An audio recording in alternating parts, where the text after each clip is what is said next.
Viewers, welcome to filmy beat. నేను మీ అనుష.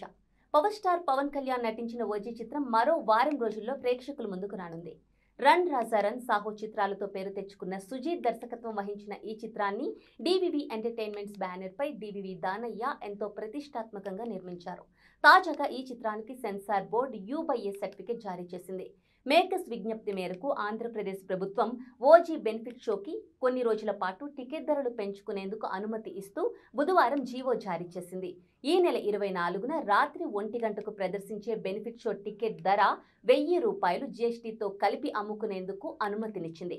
అలాగే release నుంచి 10 రోజుల పాటు అంటే అక్టోబర్ 4 వరకు సింగిల్ స్క్రీన్స్ లో ₹125 జీఎస్టీతో కలిపి, అలాగే మల్టీప్లెక్స్ లో ₹150 జీఎస్టీతో కలిపి అదనంగా డబ్బులు పెంచుకునేందుకు వీలు కల్పించింది.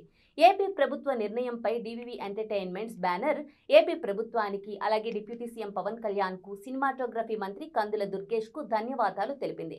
ఇక ఓజీకి భారీ స్థాయిలో టికెట్ ధరలు పెంచడంపై ఇప్పుడు సోషల్ మీడియాలో విమర్శలు వినిపిస్తున్నాయి. రాష్ట్రంలో ఉల్లి రైతులు గిట్టుబాటు ధర లేక అల్లాడుతోంటే ఓజీ సినిమాకి బెనిఫిట్ షో టికెట్ ధర ₹1000, సింగిల్ స్క్రీన్స్ థియేటర్లలో ₹125, మల్టీప్లెక్స్లో ₹150 పెంపునకు అనుమతి ఇవ్వడం దౌర్భాగ్యమని వైసీపీ నేతలు, నెటిజన్లు విమర్శిస్తున్నారు. ఇక కూటమి పాలనలో సినిమా టికెట్ రేట్లకి ఉన్న విలువ అన్నం పెట్టే రైతన్న పంటలకు లేదని అంటున్నారు. వైఎస్ జగన్ లేని లోటు ఏపీ ప్రజలకు ఇప్పుడిప్పుడే తెలుస్తోందని కామెంట్లు చేస్తున్నారు. ఇక సాధారణంగా టికెట్ రేట్ల పెంపు అనేది సినిమా బడ్జెట్ని బట్టి పెంచుకునేందుకు అనుమతినిస్తూ ఉంటాయి ప్రభుత్వాలు. కానీ ఓజీ విషయంలో ఈ నిబంధన పాటించలేదని కొందరు అభిప్రాయపడుతున్నారు.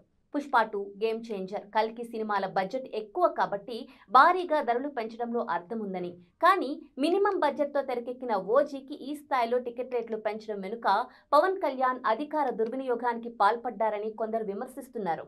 అంతంత రేట్లు పెంచేస్తే సామాన్య ప్రజలు సినిమా ఎలా చూడాలని నిలదీస్తున్నారు. రైతులు 4 నెలలు కష్టపడి పండించే ఉల్లికి 30 పైసలు, టమాటాకి రూపాయి, కేవలం 3 గంటలు చూసే సినిమాకి ₹1000. వాహ్ పవనన్న వాహ్ అంటూ సెటైరికల్ ట్వీట్స్ చేస్తున్నారు నెటిజన్స్.